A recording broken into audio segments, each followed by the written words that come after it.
नमस्कार स्टूडेंट्स, मैं गावित देवेंद्र और आप सभी का स्वागत है मैथ्स बाय गावित देवेंद्र के अंदर। तो आज हम पढ़ेंगे मैंजो राशन यानी शास्त्र में। तो उसमें फर्स्ट क्वेश्चन ऐसा है कि किसी तार को यानी वायर को समबाहु त्रिभुज यानी इक्विलैटरल ट्रायंगल के रूप में फॉर्म में मोड़ा गया, जिसके द्वारा घेरा क्षेत्रफल 121 वर्गमूल 3 वर्ग सेंटीमीटर है। यदि समांतर बने इसी तार को वृत्त के रूप में सर्कल के फॉर्म में मोड़ा जाए तो सर्कल का क्षेत्रफल क्या होगा। देखो, पहली बात यहाँ पर यहाँ पर ये देखो, हमारे पास एक तार है, वायर है, हमारे पास एक तार है, वायर है, हमारे पास एक तार है, वायर। अब देखो, इस तार को देखो एक समबाहु त्रिभुज के रूप में मोड़ा गया है। इस तार को समबाहु त्रिभुज के रूप में मोड़ा, इक्विलैटरल ट्रायंगल के फॉर्म में मोड़ा गया।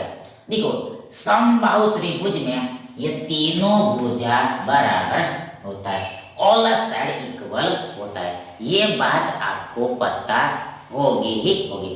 अब इसी तार को यानी सेम वायर को देखो एक सर्कल के रूप में मोड़ा गया है, वृत्त के फॉर्म में मोड़ा गया। तो हमें इस सर्कल का एरिया निकालना है, क्षेत्रफल निकालना है। कैसे निकलेगा? तो पहली बार यहाँ पर हियर देखो, जो सर्कल होता है उसका एरिया निकालने का फॉर्मूला सूत्र पाई आर स्क्वायर होता है। पाई आर का वर्ग होता है। मतलब यदि हमें इस सर्कल का रेडियस पता चल जाए, त्रिज्या मालूम हो जाए तो हमारा काम बन जाएगा। मतलब पहले हमें इस सर्कल का रेडियस निकालना है, त्रिज्या निकाल। तो ये त्रिज्या कैसे निकले? देखो, यहाँ पर जो डेटा दी है उसका यूज करके ये आर यानी त्रिज्या निकलेगा। तो पहली बात यहाँ पर हियर, यहाँ पर हियर, यहाँ पर हियर, यहाँ पर हियर हमें दिया है कि ये समबाहु त्रिभुज का देखो समबाहु त्रिभुज का क्षेत्रफल एरिया 121 वर्गमूल 3 वर्ग सेंटीमीटर है। मतलब आप आगे देखो, यहाँ पर ये जो समबाहु त्रिभुज होता है उसका एरिया यानी क्षेत्रफल फॉर्मूला में √3/4 स्क्वायर होता है। किसी पर जो इक्विलैटरल ट्रायंगल होता है उसका एरिया निकालने का, क्षेत्रफल निकालने का फॉर्मूला सूत्र √3/4 स्क्वायर। जहां पर ए क्या होता है? एक इक्वल भुजा होता है, इक्वल साइड होता है, ताकि बराबर। ये हमें कैश में दिया है, कितना दिया है? 121 वर्गमूल 3 दिया है। तो अब यहाँ से हमें ए मालूम हो जाएगा, ये साइड का पता चल जाएगा। देखो यहाँ पर देखो, ये वर्गमूल 3 दोनों तरफ चला जाएगा। आगे देखो, यहाँ पर ये स्क्वायर बराबर ये 121 गुणा 4 होगा। तो आगे स्क्वायर बराबर देखो, ये 4 एकम 4 12 चौके 48 होता है। मतलब 121 यानी 4 का गुणा 484 होगा। मतलब ए बराबर वर्गमूल के अंदर 484 होगा। मतलब इधर वर्ग हटाकर दूसरी तरफ वर्गमूल लगेगा। अब 484 का वर्गमूल 22 होता है, 22 होता है।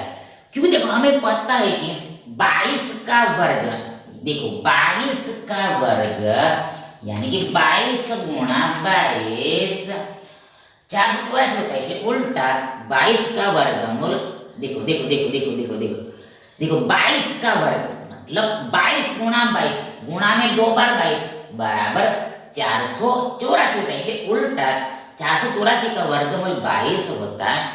यहाँ पर हमें 22 मिला। अब यहाँ पर यूनिट यानी कि इकाई, देखो ये सेंटीमीटर है इसलिए यहाँ पर सेंटीमीटर लगेगा। मतलब ये जो ट्रायंगल है इसका भुजा का वैल्यू 22 सेंटीमीटर है। 22 सेंटीमीटर है, 22 सेंटीमीटर है। अब हमें तो निकालना है रेडियस त्रिज्या, ये कैसे निकलेगा? देखो उसके लिए यहाँ पर हमें ये परिमाप का यूज करना पड़ेगा, यानी पैरामीटर का यूज करना पड़ेगा।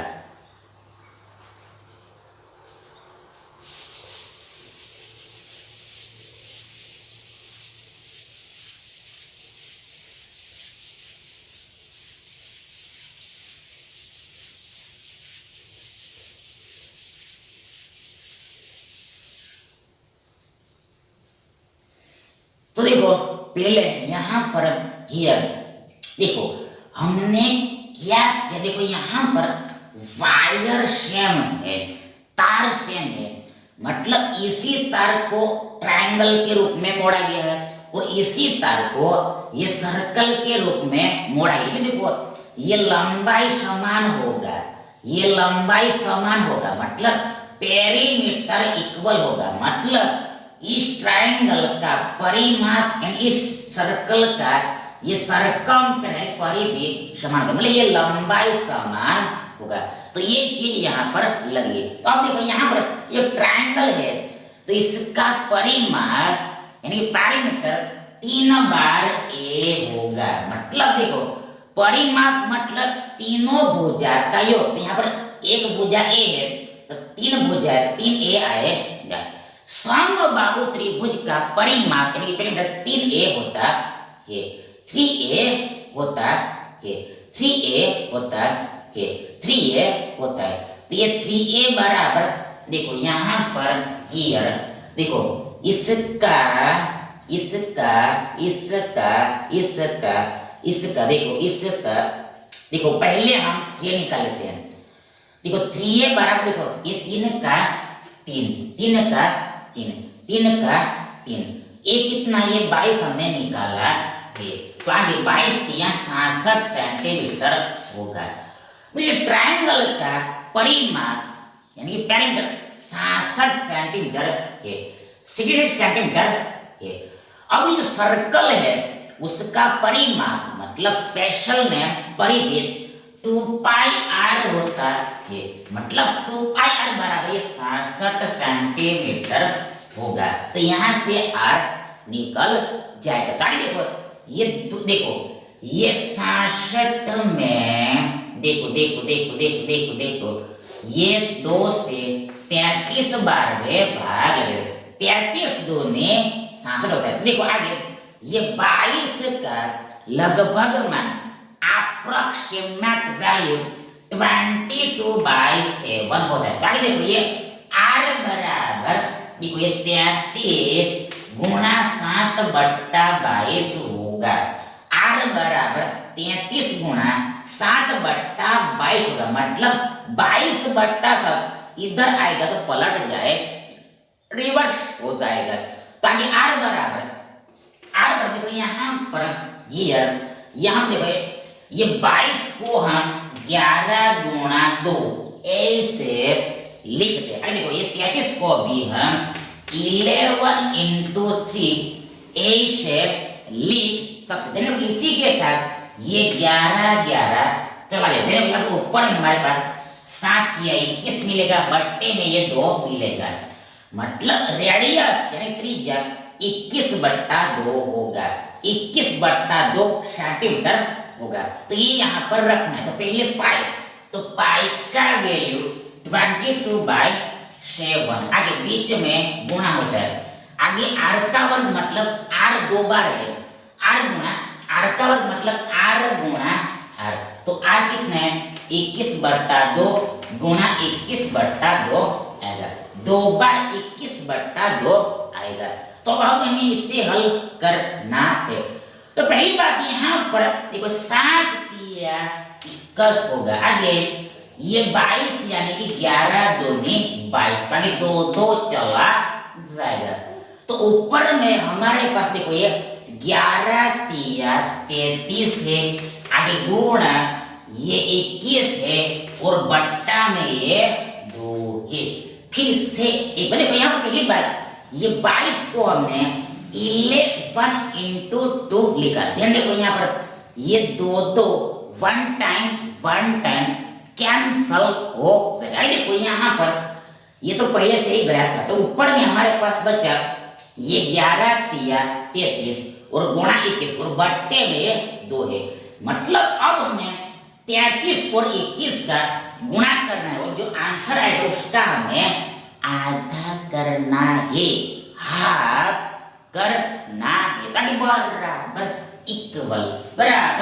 इक्वल। देखो ये गुणा कितना होगा, देखो यहाँ पर पहली बार ये 21 को हम 20 प्लस 1 ऐसे लिख सकते हैं, या 21 को हम 20 प्लस 1 ऐसे लिख सकते। अब देखो यहाँ पर आगे 33 दूनी, देखो 33 दूनी 66 होता है और ये शून्य का शून्य पीछे लग जाएगा। मतलब 33 और 20 का गुणा 660 होता है। आगे देखो प्लस प्लस प्लस ये 33 एकम 33 33 एकम 33 33 एकम 30। आगे देखो ये ऐड करो, देखो ये हमें मिलेगा 396 693 मिलेगा, 693 मिलेगा। देखो ये 693 तो हमें इसका आधा करना है, वो हमारा आंसर होगा, उत्तर होगा। मतलब पहले आगे बराबर देखो यहाँ पर देखो ये 6 है, 6 है मतलब 600 का आधा 3 यानी कि 300 होता है। ये देखो आगे ये देखो 9 है मतलब 90 है। देखो ऐसे नहीं करेंगे, देखो देखो देखो देखो देखो देखो देखो देखो देखो ऐसे भी चलेगा, ऐसे भी चलेगा, ऐसे भी चलेगा। देखो ये 9 है, 9 मतलब 90 है, तो 90 का आधा 45 होता है, 45 होता है। आगे 3 है, 3 का आधा 1.5 होता है, 1.5 होता है। मतलब यहाँ से हम कितना मिला, यहाँ से हमें ये 45 और 140.5 मिला, मतलब ये 346.5 होगा, 346.5 होगा। किस से कर देखो यहाँ पर हमें आधा करना है, से यानी 600 का आधा 300 होता है। आगे ये 93 का आधा, 93 का यानी कि देखो 93 का हाफ, देखो यहाँ पर ये 40.5 होता है, 46.5 होता है। मतलब ये 9 मतलब 90, तो 90 का आधा 45 होता है और 3 मतलब 3, तो 3 का आधा 1.5 होता है, 1.5। तो ये हमें 40.5 मिला, तो जोड़ा तो हमें इतना मिला। मतलब ये सर्कल का एरिया इतना होगा। अब यहाँ पर ये क्षेत्रफल है, इसलिए देखो इसको देखो यहाँ पर यूनिट स्क्वायर में इंडिकेट करते। तो यहाँ पर यूनिट क्या है, यहाँ पर यूनिट सेंटीमीटर है, इसलिए यहाँ पर पीछे में सेंटीमीटर का वर्ग लगेगा, पीछे में सेंटीमीटर का वर्ग है, मतलब वर्ग लगेगा, स्क्वायर लगेगा। यदि आपने स्क्वायर नहीं लिखा है तो गलत है, रॉन्ग है। देखो और देखो आगे इसी को ही वर्ड्स में यानी शब्दों में वर्ग सेंटीमीटर ऐसे लिखते, मतलब वर्ग ऐसे आगे में भी लिखते, ये एक ही बात होता है। तो आपको कहीं पर ऐसा भी मिलेगा, कहीं पर आपको ऐसा ही मिलेगा। इन शॉर्ट ये सर्कल का एरिया 340, देखो ऑप्शन देखो 340.5 346.5 सेंटीमीटर स्क्वायर होगा। मतलब मीन्स दैट विकल्प सी हमारा सही विकल्प है।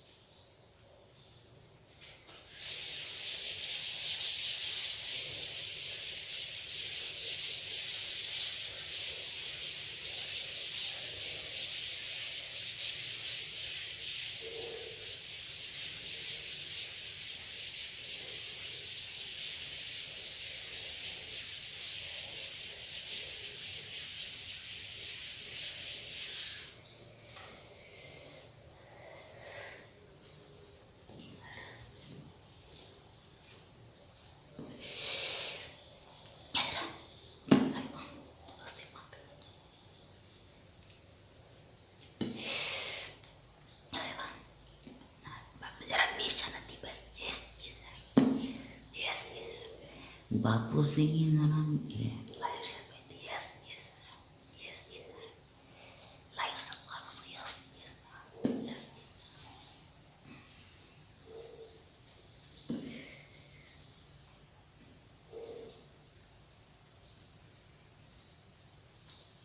अगला देखिए, नेक्स्ट देखिए,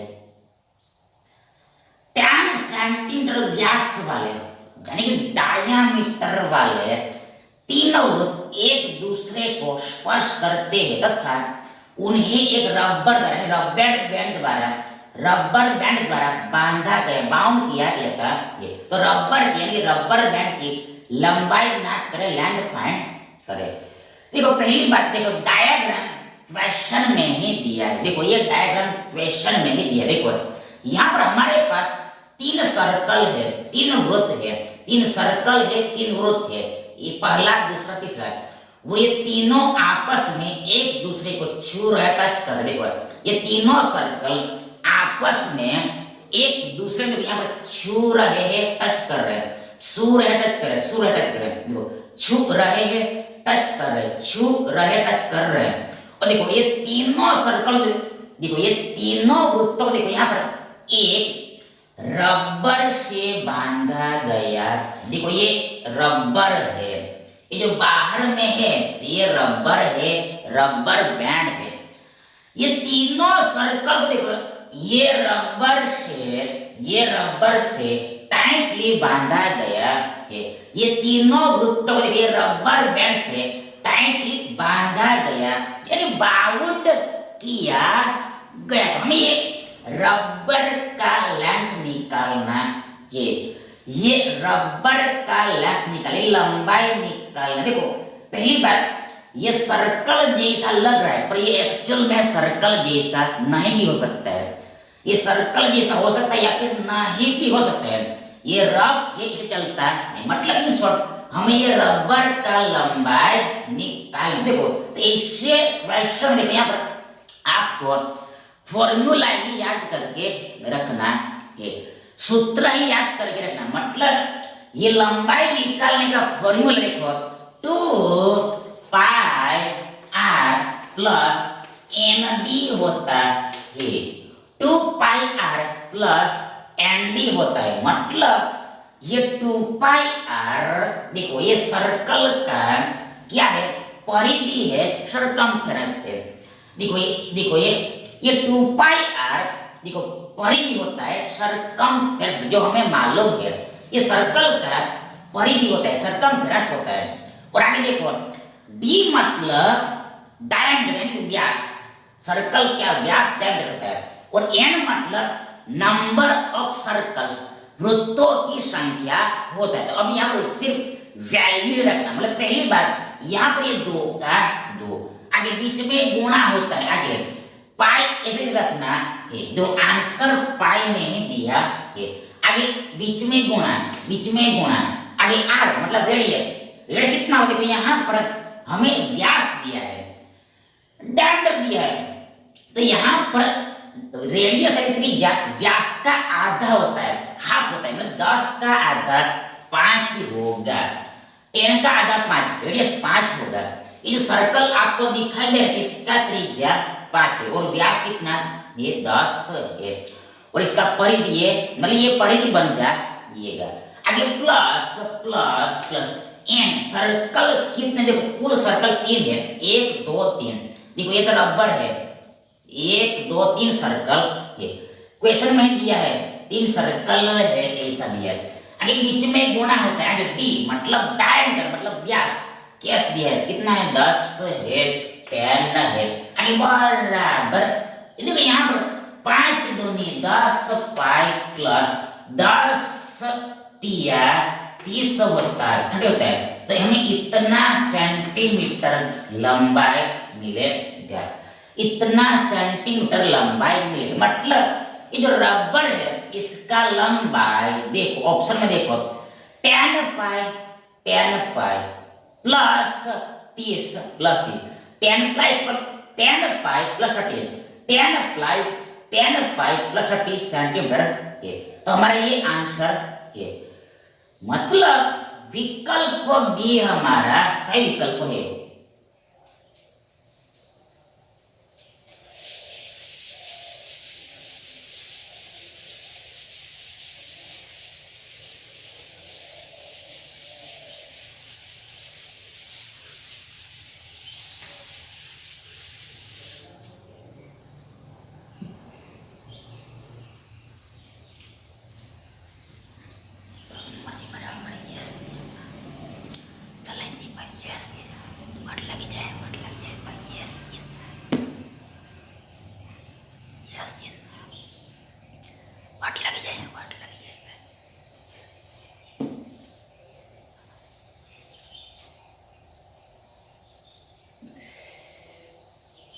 नेक्स्ट देखिए,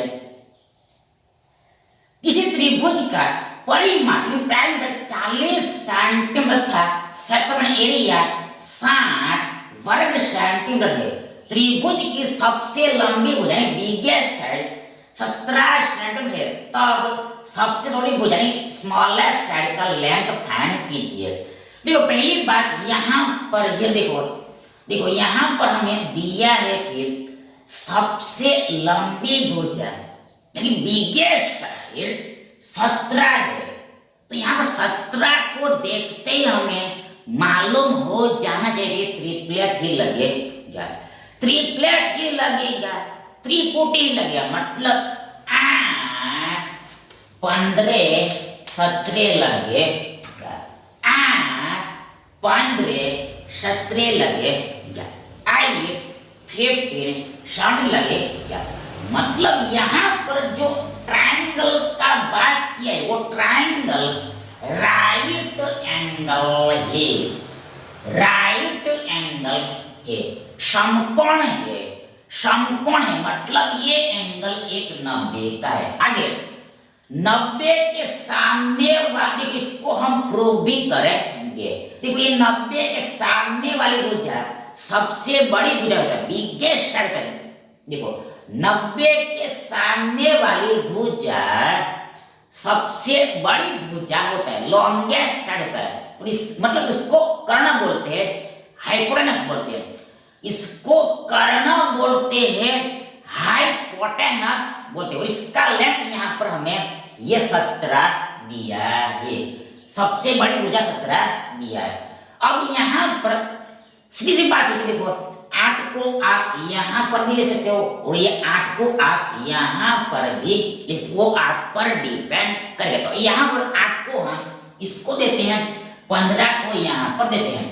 अब यहाँ पर सीधी सी बात है कि हमें पूछा है, कहा है कि सबसे छोटी भुजा बताइए। सबसे देखो हमें बोला है कि जरा बताइए सबसे छोटी भुजा क्या है। देखो यहाँ पर हमें स्पष्ट दिखाई दे रहा है कि देखो सबसे छोटी भुजा यानी स्मॉलेस्ट साइड ये 8 है, 8 है, 8 है, 8 है, मतलब 8 ही हमारा आंसर है, मतलब विकल्प से हमारा सही विकल्प है। परंतु देखो ये प्रूव भी करना पड़ेगा, ये डेटा मैच भी करना चाहिए, तो वो भी हमें देखना पड़ेगा। इन शॉर्ट यहाँ पर ये ट्रिपलेट है, ये ट्रिपलेट आपको याद करके रखना है और ये समकोण त्रिभुज में ही लगता है।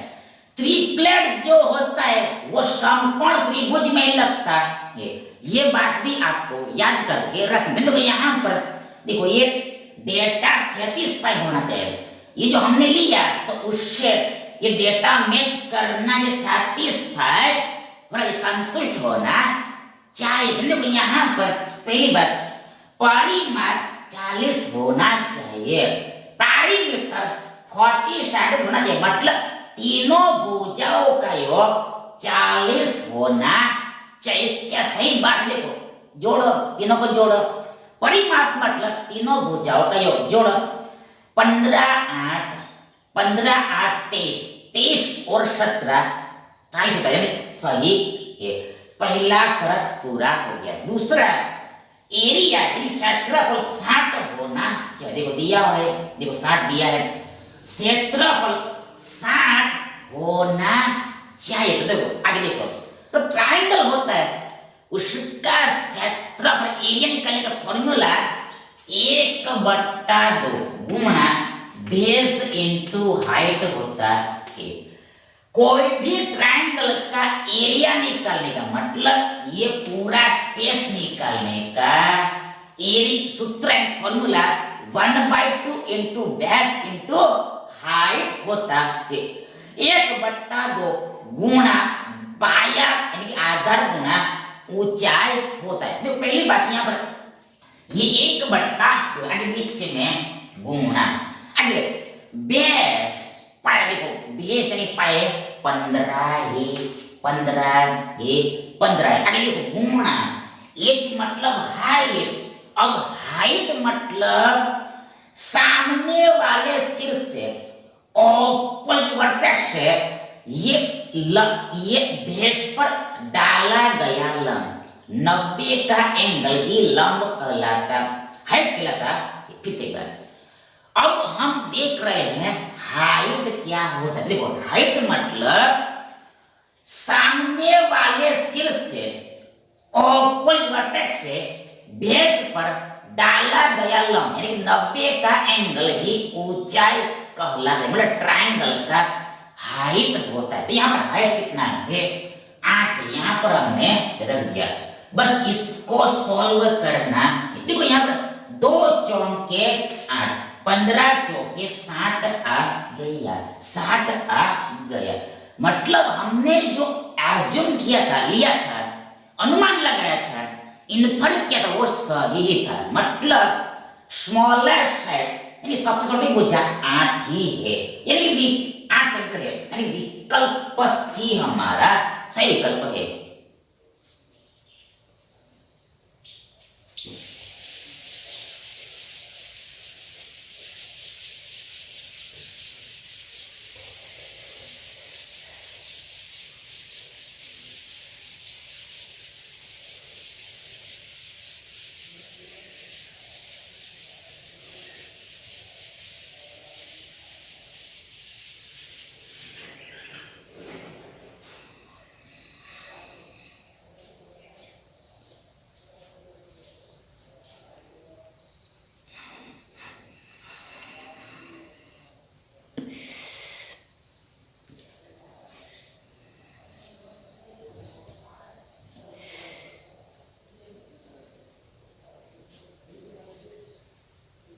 नेक्स्ट देखिए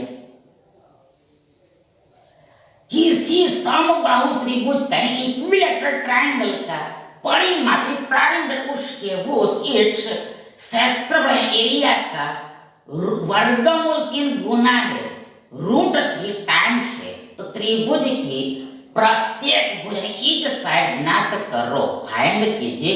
ये देखो पहली बात यहाँ पर हमारे पास एक समबाहु त्रिभुज है मतलब तीनों भुजा बराबर है। आगे इसका परिमाप देखो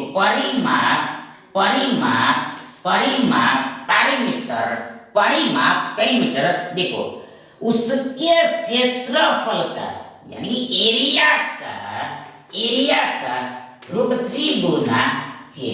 फिर से देखो यहाँ पर हमें दिया है कि ये ट्रायंगल है इसका परिमाप यानी पैरामीटर उसके क्षेत्रफल यानी एरिया का वर्गमूल 3 गुना है मतलब √3 टाइम्स मतलब √3 से हमें गुणा करना तो ये इक्वल होता है। ये ऐसा दिया है तो आगे इसको हल करो ये साइड निकल जाएगा। देखो आगे देखो परिमाप यानी पैरामीटर देखो यहाँ पर 3a होता है।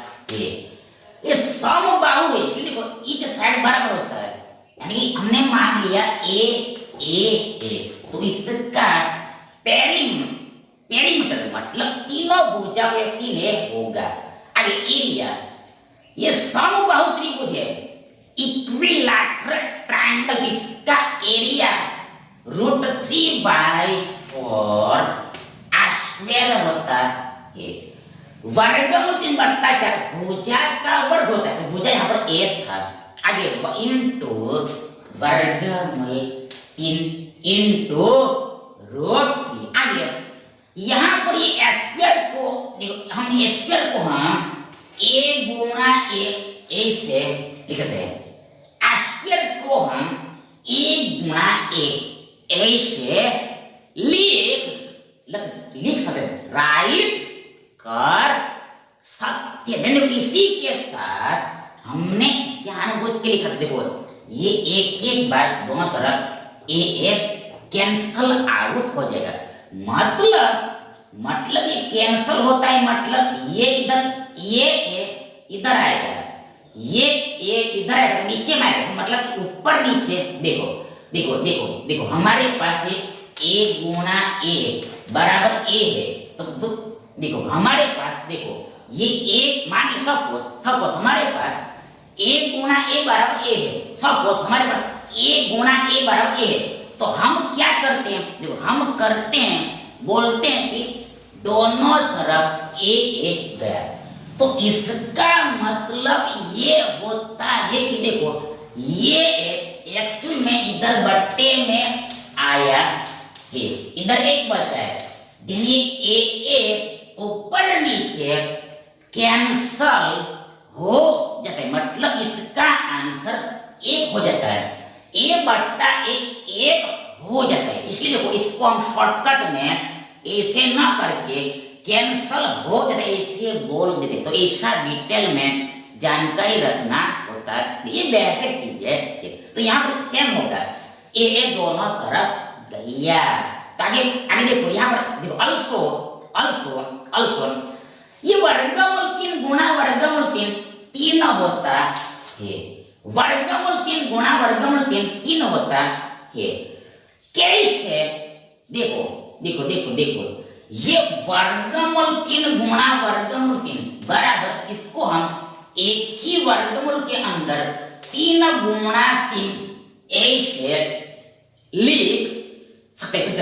ये वर्गमूल 3 गुणा वर्गमूल 3 को हम एक ही वर्गमूल के अंदर 3 गुणा 3 ऐसे लिख सकते हैं, पर कंडीशन बीच में गुणा होना चाहिए, मतलब यदि दो संख्याओं पर वर्गमूल है बीच में गुणा है, उसको हम एक ही वर्गमूल में गुणा के फॉर्म में लिख सकते हैं। मतलब सरल भाषा में कहे तो दो संख्याओं का हम वर्गमूल निकाले और गुणा करें, या फिर दोनों संख्याओं को गुणा करें और बाद में वर्गमूल निकाले, आंसर एक ही आता है। फिर से दो संख्याओं का हम वर्गमूल निकाले बाद में गुणा करें, या फिर पहले ही हम गुणा कर दे और बाद में पूरे का वर्गमूल निकाले, आंसर एक ही आता है, जवाब एक ही आता है। यहाँ पर 3 तिया 9 होता है, 9 का वर्गमूल 3 होता है,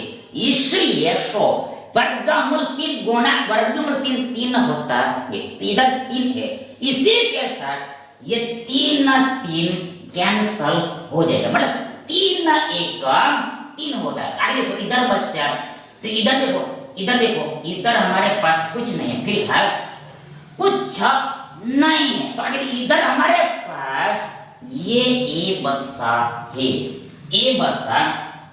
ऊपर में हमारे पास ए बचा है, देखो ये तो गया था, ऊपर में ए बचा था और नीचा में 4 है, नीचा में 4 मतलब ये इधर आएगा तो ऊपर में आ जाएगा, ये बट्टा 4 इधर ऊपर में, ये बट्टे में 4 है, ये इधर ऊपर में, इसको हम इधर लाए और ये इधर वाला ए इधर रहेगा, मतलब ए बराबर 4 होगा, मतलब ये ट्रायंगल है, इसका भुजा का माप साइड का लेंथ 4 है, मतलब 4 इकाई है, पर यूनिट है, 4 इकाई है, पर यूनिट है, मतलब विकल्प सी हमारा सही विकल्प। Thank you.